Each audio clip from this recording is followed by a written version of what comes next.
Bibidyohan nga kita. Alam ko ayaw mo ng pwesto mo eh. Kasi lagi ka doon nakatingin eh.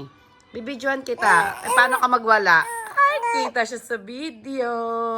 Kung paano siya mainis. Ah, ang pangit oh. Oh, ang pangit niya oh. Kasi umiiyak. Ah, bakit kaya naiyak? Bakit kaya naiyak?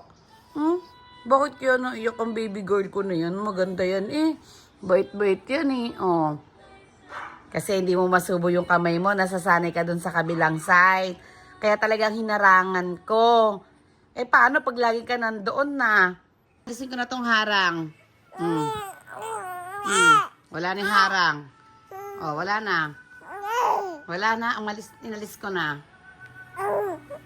Galit pa din? Oo, yan na. Oh, ayan na. Oh, diba? Oh, yan ang gusto niyang gawin. Ganyan. Lagi siyang nakaganyang side, kaya hinaharangan ko. So, anong gagawin ko? Oh. Tapos ayaw niya magpahele. Oh, look.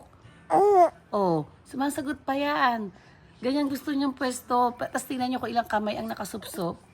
Oh, ilang kamay ang nakasupsop. Oh, di ba nagagalit pa yan? Oh, di ba nagagalit pa siya? Oh, yan ang gusto niyang ganyang pwesto. Kaya kanina hinaharangan ko. Para maiba naman. Kaso nga, paano gagawin ko? Oh, tingnan mo.